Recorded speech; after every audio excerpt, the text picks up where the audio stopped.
बंधु माने आजिर एही कार्यक्रम को आपण मानक स्वागत।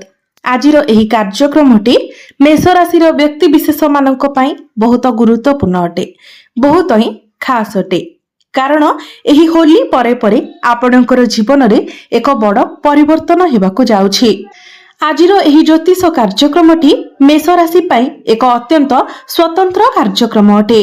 बंधु माने एही वर्षटी सूर्यंकर वर्ष अटे एवं आपणक राशि रे शनि 7.5 मध्य चलीछि एवं एहा आपणकर प्रथम पर्याय। किंतु बंधु माने आपण माने जानिले खुशी हेबे जे 11 मार्च ठारू आपणक जीवन रे विराट परिवर्तन देखिबे एवं आपण अनेक सकारात्मक परिवर्तन देखिबे।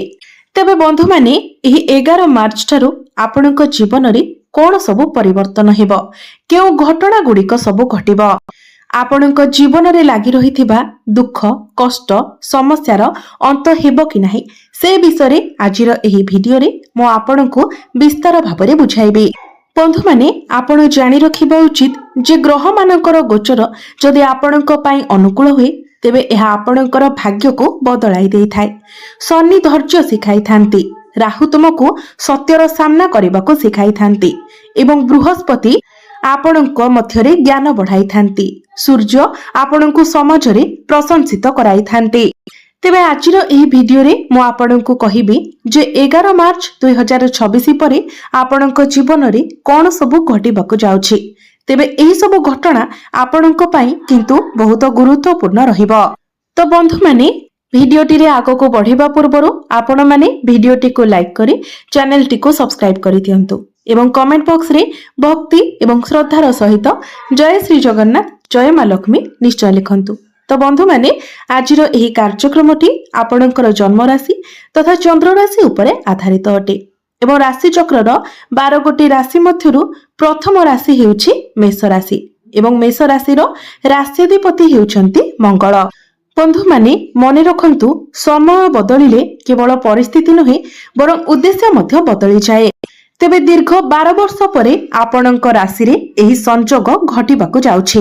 कारण देवता मानकर गुरु देवगुरु बृहस्पति ज्योतिष शास्त्र रे जाहाकु सबुठारु अधिक दायित्ववान ग्रह बोली माना जाए एवं मु आपणको पूर्वरु कहिथिली जे बृहस्पति हेउछंती मार्गदर्शक ग्रह जे कि 12 वर्ष परे आपणकर चतुर्थ भावरे उच्चस्थ हेबाकु जाउछंती। तेबे बंधु माने बृहस्पति जेतेबेले आपणकर चतुर्थ भावरे उच्चस्थ हेबे सेतेबेले बृहस्पतिंकर दृष्टि शनिको उपरे पड़िबो जहा पूर्वरु नथिला। तो एठारे बृहस्पतिंकर नवम दृष्टि शनिको उपरे रहिबो। बृहस्पतिंकर दृष्टि को अमृत बोली माना जाय थाए। आपण माने निश्चित भावरे जानନ୍ତି जे शनि हेउछंती पाप ग्रह, शनि हेउछंती कर्म फलर दाता न्यायदाता। जदि शनि आपणको कोनोसी अशुभ फलाफल देउछंती तेबे एहा आपणकर पाद संबंधी समस्या सृष्टि करि थाए। आपणकर गोड़ संबंधी समस्यार जदि आपण सम्मुखीन हेउछंती पादरे जंत्रणा अनुभव करूछंती तेबे आपण बुझि जिबा उचित जे आपणको कुंडली रे शनिकर स्थिति ठीक नाही।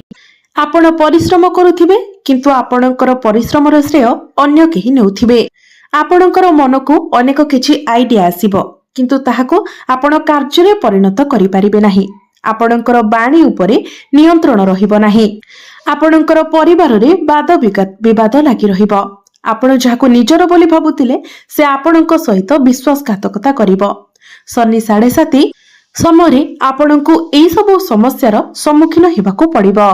किंतु जेतेबेले शनिको उपरे बृहस्पतिंकर दृष्टि पड़िबो तो सेही ग्रह आपणक पई सौभाग्यवान होइजिबो कारण ताहा बृहस्पतिंकर शुभ दृष्टि। सेथिपई मु कहिथिली जे मार्च 11 परे आपणकर जीवन रे एक गुरुत्वपूर्ण परिवर्तन आसीबो। प्रथमतः 12 तारिख रे जेतेबेले बृहस्पति शनि को देखिबा मात्रे आपण आपणक परिवार मध्यरे शनिकर नकारात्मक प्रभाव देखिबे। आपणक कथा उपरे नियंत्रण अभावरु परिवार मध्यरे किछि ना किछि विवाद देखा देउथिला। परिवार मध्यरे किछि प्रकारर उत्तेजना थिला। मार्च 11 परे आपण एक भिन्न सकारात्मक परिवेश अनुभव करिवे। किंतु मु आपणकु गोटिए कथा कहि रखिबी, आपण एबे भी निजर बाणी उपरे नियंत्रण रखिबा उचित। क्रोध हठात करी किछि रिएक्ट करिबा, आत्मसंदेह जोगु शीघ्र कोनोसी संपर्क नष्ट करंतु नाही। तो आपणको एई सब प्रति सतर्क रहिबाको पड़िबो। मने रखंतु परिवर्तन निश्चित भाबरे घटिबो। परिवार रे चलिथिबा विवाद एवं उत्तेजना निश्चित भाबरे 70 रु 80% ह्रास पाइबो। दीर्घ 12 वर्ष परे बृहस्पतिंकर उच्च दृष्टिकोण आपणकर अष्टम भाव, दशम भाव एवं द्वादश भावरे पड़िबो। मने रखंतु बृहस्पतिंकर 3टी दृष्टि रही थाए, पंचम, सप्तम एवं नवम। तो बृहस्पति एठारे आपणकर अष्टम भाव को देखिबा मात्रे जदि आपण गवेषणा दिगरे अछंती, कोनोसी गवेषणा क्षेत्र रे काम करूछंती, तेबे आपणकर एई सब क्षेत्र रे आपण बहुत अधिक सफलता लाभ करिवे। जदि आपण कम्युनिकेशन रिलेटेड किछि काम करूछंती, काउंसलिंग रो काम करूछंती, टीचर अछंती, प्रोफेसर अछंती किंबा लेक्चरर अछंती, तो एई सब क्षेत्र रे आपणको बहुत अधिक सफलता मिलिबो। जदि आपण किछि सोशल वर्क करूछंती, समाजर भलो पई किछि कार्य करूछंती, तो 11 मार्च ठारू अक्टोबर मास मध्यरे एपरी परिस्थिति सृष्टि हेउछि जा आपणको सेही क्षेत्र रे आगको बढ़िबाको किंबा निजको प्रमाणित करिबाको आपणको बहुत बड़ सुजोग प्रदान करिबो। एहा आपणको पई बहुत लाभदायक साब्यस्त हेबो। एठारे बृहस्पतिंकर दृष्टि दशम भावरे शनिंकर गृहरे एवं शनिंकर राशि उपरे मध्य रहुछि। यार अर्थ हेउछि नियंत्रण अछि। बृहस्पतिंक पाखरे एबे नियंत्रण रहुछि। शनिंको मार्गदर्शन करिथिबा बृहस्पति एबे नियंत्रण रे अछंती। तेणु सर्वप्रथमे एठारे परिचालना भलो हेबाको जाउछि, कारण बृहस्पति मेष राशि पई भाग्यर कारक ग्रह अटंती एवं आपणकर नवम एवं द्वादश भावर अधिपति अटंती। जेतेबेले बृहस्पतिंकर दृष्टि दशम भाव उपरे रहिबो, सेतेबेले आपणक मध्यरे मैनेजमेंट स्किल बढ़िबो।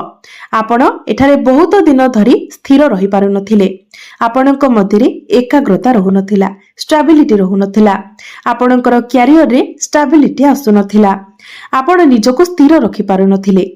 किंतु 11 मार्च परे आपण देखिबे आपणकर क्यारियर रे बहुत भलो ग्रोथ आसीबो। दशम भावरे गुरु आपणकर बहुत शुभ फल प्रदान करिवे, अर्थात आपणकर दशम भावरे गुरुंकर दृष्टि रहुतिबा हेतु गुरु एठारे आपणको अत्यंत शुभ फल प्रदान करिवे। बृहस्पति बक्रीरो मार्गी मध्य होइछिबे।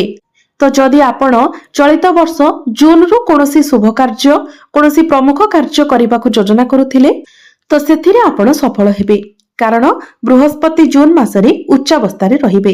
तेबे बृहस्पति मार्च 11 तारिख रे मार्गी होइजिबे, किंतु एही स्थान रे बृहस्पति चतुर्थ भावरे मत उच्चरे रहिबे। तो आपण निश्चित भावरे मार्च 11 परठारु आपणकर जीवन रे एक बहुत बड़ परिवर्तन देखिबाको पाइबे। जदि आपण अनेक दिन धरि किछि जिनिस किनिबाकु चाहुथिले किंबा बिकिबाकु चाहुथिले किंबा कोनोसी प्रॉपर्टी रे आपण डील करिबाकु चाहुथिले, किछि जानवाहन किनिबा पई चाहुथिले, तो आपणकर सेही सब इच्छा 11 मार्च परे निश्चित भावरे पूर्ण हेबो। एवं एई सब क्षेत्र रे जदि आपण किछि स्टेप नेबाकु चाहुथिले तो आपण ताहा नै पारिबे। एबे आसंतु जानिबा शनि 7.5 विषय। तो बंधु माने शनि को कर्मफल दाता बोली कहा जाय थाए, न्यायर देवता बोली कहा जाय थाए। तो शनि तुमर द्वादश भावरे रही शनि 7.5 आरंभ करिसंती। एहा आपणकर प्रथम पर्याय। जदि आपणकर जन्म कुंडली रे शनि खराब स्थिति रे थांती, तो एहार अर्थ हेउची आपण निजर पूर्व जन्म रे किछि ना किछि खराब कर्म करिसंती एवं सेही आधार रे ही आपणकर कुंडली रे शनि खराब स्थिति रे रहिसंती। किंतु जदि आपणकर जन्म कुंडली रे शनि भल स्थिति रे अछंती, तो एहार अर्थ हेउची पूर्व जन्म रे आपण भल कार्य करिसंती। तेबे शनि मध्य एपरि ग्रह अटंती जे कि रंक को राजा रे एवं राजा को रंक रे परिणत करि देई थांती। शनि 7.5 समय आपणको आपणको कर्मर फल प्राप्ति होई थाए। तो वर्तमान जेहेतु आपणकर द्वादश भावरे शनि गोचर करूछंती, तो शनि आपणको विदेश यात्रा एवं दूर यात्रार लाभ देई पारंती। जदि शनि आपणको कुंडली रे भल स्थिति रे अछंती, तो एठारे शनि आपणको अनेक शुभ फल प्रदान करिवे। किंतु एहार विपरीत जदि शनि आपणको कुंडली रे खराब स्थिति रे अछंती, तो आपणकर खर्च रे वृद्धि हेबो, अनावश्यक खर्च वृद्धि पाइबो। आपण आपणकर गोड़ रे जंत्रणा अनुभव करि पारंती, दांत समस्या, गला संबंधी समस्या पेट संबंधी समस्या आपणकर देखा दे पारे। किंतु मु आपनकु जहा कहिथिली ताहा हेउची जे शनिक उपरे बृहस्पतिंकर दृष्टि निश्चित भाବରେ आपणकु अक्टोबर मास पूर्वरु ही किछि गुरुत्वपूर्ण कार्य सफलता प्रदान करिवो। जदि आपणक पाखरे चाकरी नाही तो आपणकु चाकरी मिलिबार बहुत अधिक संभावना रहुछि। जदि आपण दीर्घ समय धरी उच्च शिक्षा ग्रहण करने विषय चिंता करुथिले तेबे बृहस्पति आपणकर नवम भावर अधिपति अटंती। तेणु नवम भावर अधिपति होइथिबा कारणरू बृहस्पति जेहेतु उच्चावस्थार अछंती तेणु आपणकु उच्च शिक्षा पाई बहुत भल सुजोग मिलिबार संभावना रहुछि।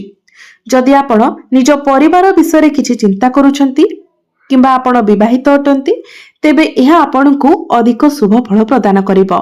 एही समयटी आपणकर फैमिली प्लानिंग पाई बहुत भल रहिबो।